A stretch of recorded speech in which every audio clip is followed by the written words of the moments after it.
साथियों नमस्कार। आज हमारे साथ एक प्रगतिशील किसान श्री धर्मेंद्र जी, जो बड़ी अच्छी खेती करते हैं और उनको देख कर अन्य किसान भी अपनाते हैं। तो आज हम उनसे जानकारी करेंगे कि उन्होंने कौन कौन सी फसल बोई है रबी की फसलों में तिलहन दलहन या गेहूं वगैरह में कौन कौन सी उन्होंने फसलें बोई हैं और वो कब बोई हैं, कौन कौन सी वैरायटी कितने एरिया में बोई है और उन्होंने क्या क्या अपनी पद्धति उसकी बुआई की अपनाई है। तो उसमें अगर कुछ गांव में किसान कोई त्रुटि कर रहे हैं या कुछ गलती हो रही है तो उसके बाद जिससे कि उसमें सुधार किया जा सके और बाकी लोगों को भी उसकी जानकारी हो सके, तो इसके बारे में हम चर्चा करेंगे। विशेष रूप से आज हम सरसों फसल पर बात करेंगे। आपने सरसों बोई हुई है तो वो कब बोई है, कौन सी वैरायटी बोई है, कितने एरिया में बोई है और उनको क्या क्या समस्याएं इसमें आती हैं। तो मैं सीधे ले चलता हूँ आपको धर्मेंद्र जी के पास। धर्मेंद्र जी, आप बताइए कि आपने सरसों की फसल बो रखी है तो वो कब बोई है? ये सरसों की फसल जो है हमारे में 28 अक्टूबर को लगाई थी ये। और जो इसकी वो थी सर कोरल वालों की 45-46 वैरायटी है।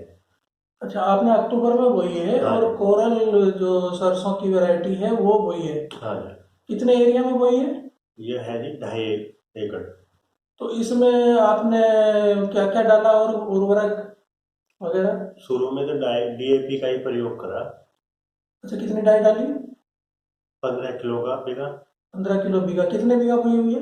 2.5 एकड़। 2.5 एकड़ में आपने 15 किलो बीघे के हिसाब से डीएपी का इस्तेमाल करा और अक्टूबर में आपने जो सरसों की कोरल वो जो वैरायटी वो बोई। हाँ जी।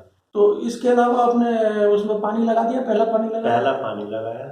पहला पानी लग चुका। अभी हाँ कोई जी। समस्या आ रही है उसमें? नहीं, अभी तो नहीं है। कोई कीट रोग कोई नहीं, लग... एक स्प्रे उसमें करनी पड़ेगी फफूंदी की। अच्छा हाँ। अच्छा, अभी आप अभी तक किया नहीं है? अभी क्या नहीं, अब करवाऊंगा। अभी अच्छा, उसमें फफूंदीनाशक दवा का आप हाँ। इस्तेमाल करेंगे अभी। तो आपने पहले भी कभी बोई है या हर साल बोते हैं? हर साल कितनी निकल आती है आपने? ये 1.5-2 कुंटल के निकल जाता। 1.5-2 कुंटल बीघा बीघा के हिसाब से निकल हाँ आती जी। है। तो बाजार में आसानी से बिक भी हाँ जाती जी। है। तो इसको आप अपने खाने के इस्तेमाल भी करते हैं या सब पूरा बाजार में बेच देते हैं? नहीं, खाने में भी करें और बाजार में बेचे। कुछ जानवरों के इस्तेमाल हाँ कर जी। लेते होंगे। तो धर्मेंद्र जी ने बताया कि ये सरसों की जो फसल बोई, अच्छा एक ही वैरायटी बोई है या दो वैरायटी बोई है नहीं, आपने? एक ही है। एक तो अब 4 दिसंबर को बोई है पीली सरसों। अच्छा, पीली सरसों हाँ आपने जी। 4 दिसंबर को 4 बोई दिसंबर और कोरल जो बोई है वो अक्टूबर को। अक्टूबर 28 अक्टूबर। अच्छा अच्छा, तो ये आपने काफी लेट बोई सरसों। तो इसमें क्या गेहूं गन्ना काट के बोई क्या? गन्ना काट के। गन्ना काट के, अच्छा सरसों इन्होंने बोई है। तो इसमें अभी हम लोगों ने सुना कि प्रगतिशील किसान हमारे जो सरसों की खेती कर रहे हैं किसान भाइयों, अभी हमने धर्मेंद्र जी जो हमारे किसान हैं, युवा किसान हैं, उनसे बात की और उनसे हमने जो सरसों की फसल पर जो चर्चा की मुख्य रूप से 5 बिंदुओं पर की, जो कि उपज को हमारी किसानों की सरसों की फसल की उपज को जो सबसे ज्यादा प्रभावित करते हैं, उन्हीं 5 बिंदुओं पर हमने इनसे वार्ता की और उन्होंने उन 5 बिंदुओं पर अपनी राय दी। अब मैं जो हमारे कृषि वैज्ञानिकों की उन 5 बिंदुओं पर क्या राय है, विशेषज्ञों की क्या राय है, उसके बारे में एक एक करके चर्चा करूंगा। हमारा पहला बिंदु था बुआई का समय। सबसे ज्यादा जो प्रभावित करता है सरसों की उपज को वो है बुआई का समय। तो बुआई के समय को विशेषज्ञों की राय ये है कि 15 अक्टूबर तक इसकी बुआई कर लेनी चाहिए और 15 सितंबर से 15 अक्टूबर, मतलब सितंबर का अंतिम पखवाड़ा और अक्टूबर का प्रथम पखवाड़े में सरसों की बुआई हो जानी चाहिए। क्योंकि सरसों की अगर इससे पहले बुआई करते हैं तब भी फसल की उपज कम होती है और बाद में बुआई करते हैं तब भी उपज प्रभावित होती है। दूसरा बिंदु था हमारा प्रजातियां। सरसों की बहुत सारी प्रजातियां आ रही हैं, बहुत सारे हाइब्रिड आ रहे हैं जो बहुत अच्छे उत्पादन देते हैं, लेकिन हम उनकी प्रजातियों की क्षमता के अनुसार किसान भाई उतनी उपज नहीं ले पाते हैं। उनकी परिस्थितियां हो सकती हैं, कई कारण हो सकते हैं, कुछ जानते भी नहीं होंगे। तो उनमें जो हमारे कृषि विश्वविद्यालय, हर क्षेत्र के में अलग अलग विश्वविद्यालय हमारे बने हुए हैं, कृषि विश्वविद्यालय, हमारे कृषि संस्थान हैं, उनसे बहुत सारी वैरायटीज रिलीज हुई हैं, अपने अपने क्षेत्र के हिसाब से हमें लेनी चाहिए। इसके अलावा जो प्राइवेट कंपनी है वो बहुत सारे हाइब्रिड अब लेके आ रही हैं, तो जो हमारे आजमाए हुए हाइब्रिड हैं उनको हमें बुआई कर लेना चाहिए। हाइब्रिड में ध्यान यही रखना कि हर साल हमें बीज को बदलना पड़ेगा। इसके अलावा जो महत्वपूर्ण वैरायटी हमारी हैं, जैसे पूसा गोल्ड है, पूसा मस्टर्ड 25 है, पूसा मस्टर्ड 26 है, पूसा मस्टर्ड 27 है, पूसा मस्टर्ड 28 है। इस तरह हमारी बहुत सारी प्रजातियां जो इस समय हमारी आ रही हैं, माया है, ऐसे बहुत सारी प्रजातियां हैं। उनके प्रजातियों का डिटेल में नीचे इसमें वीडियो में लिख दे रहा हूँ कि कितनी उपज देती है, कितने दिनों में पक जाती है। वो प्रजाति उनको बोइए आप, उनकी क्षमता बहुत ज़्यादा है। लेकिन अभी किसान, जैसे कि मैंने बताया धर्मेंद्र जी, अधिकतम जो उन्होंने बताया कि 10 कुंटल वो 1 एकड़ में ले लेते हैं, जबकि वहीं कोई कुछ किसान ऐसे भी हैं जो हमारी 16-17 कुंटल आसानी से सरसों की उपज ले लेते हैं। तो तीसरा बिंदु था हमारा सिंचाई का। सिंचाई में हमें ये ध्यान देना है कि बहुत ज़्यादा से सिंचाई की आवश्यकता नहीं होती। जब आप भूमि की तैयारी करोगे तो उस समय हमें जुताई से पहले एक सिंचाई देनी होती। दूसरी, जब हम नमी पे, सही नमी पे इसकी सरसों को बो देते हैं तो उसके बाद जमीन की उसकी आवश्यकता को देखते हुए हमें सिंचाई देनी चाहिए। तो वो सिंचाई करीब 25-30 दिन बाद हम देते हैं। जब सरसों की फसल में ब्रांचेज होती हैं तब वो हम सिंचाई देते हैं। तो वो इम्पोर्टेंट सिंचाई होती है, क्योंकि उसके बाद ही हमें फिर यूरिया का छिड़काव भी करना होता है, गंधक देनी होती है। तो ये सिंचाई हमारी जो पहली सिंचाई है, इम्पोर्टेंट सिंचाई है। तो और इसके बाद में हमें ध्यान ये रखना है कि कभी भी सरसों में जब उसकी फूल बनने और फली बनने की अवस्था होती है, सिंचाई नहीं देनी चाहिए। क्योंकि सरसों में पौधा जब भी आप सिंचाई दे दोगे वो बढ़वार करना शुरू कर देगा, और जो उसने ध्यान अपना फली बनाने पर लगाया था, फूलों पर लगाया था, उसमें फिर ब्रांचेस शुरू हो जाती। तो उस समय नहीं देनी है। वैसे तो बरसात अगर हो जाए सर्दियों में तो फिर ज़्यादा बारिश हमें सिंचाई की आवश्यकता नहीं पड़ती है।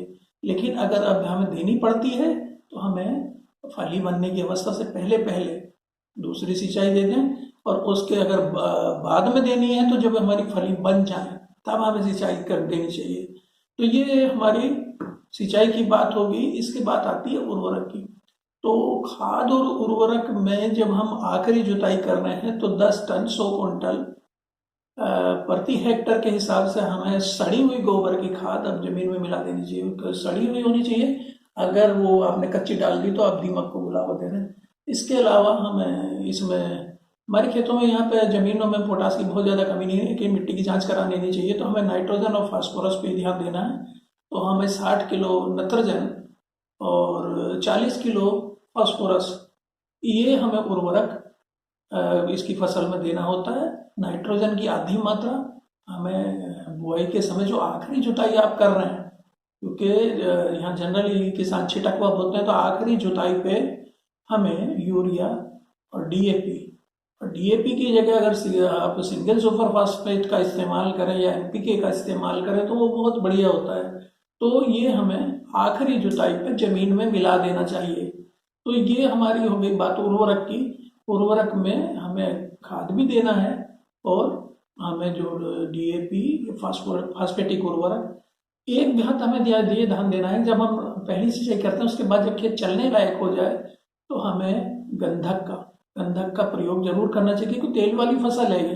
तेल वाली फसल में गंधक के तेल की मात्रा और क्वालिटी दोनों को बढ़ाता है। तो वो गंधक का भी हमें, जब हम टॉप ड्रेसिंग करेंगे हम यूरिया की, उसी के साथ हमें गंधक का भी प्रयोग करना होगा। तो ये हो गया हमारे उर्वरक के बारे में बात। तो अभी हमने कर ली बात बुआई की, दूसरी प्रजाति की, तीसरी हमारी हो गई सिंचाई की, और चौथी उर्वरक की। फसल सुरक्षा में 2-3 चीजें हैं कि इसमें ज़्यादातर दिसंबर के अंतिम सप्ताह से माहू, जिसे चेपा कहते हैं, बहुत ज़्यादा अटैक उसका होता है। तो अगर हमने टाइम से अपनी फसल बो ली है सरसों की, तो ये हमारी फली निकलने की अवस्था आ जाती है, बन जाती है फसलियाँ। और जो अगर लेट की है तो उसमें ज़्यादा नुकसान होता है। तो इसके लिए हमें जो माहू बहुत खतरनाक कीट नहीं है, उसमें बहुत ज़्यादा हानिकारक दवा की छिड़कने की जरूरत नहीं। कोई भी कीटनाशक दवा लेके हम बाजार से उसको छिड़क देंगे, और अगर बारिश हो जाए तो वैसे भी धुल जाता है। तो ये हमें डाइमेथोएट जैसे है वो डाइमेथोएट ले लेंगे। और इसके अलावा इसमें एक तुलसी का रोग जो नीचे सफ़ेद फफूंदी लग जाती है, तो उसे फफूंदीनाशक दवा का स्प्रे हम उसमें कर दें अगर अपनी फसल पे, क्योंकि उसमें ऊपर की तरफ धब्बे बन जाते हैं, नीचे वो रहता है।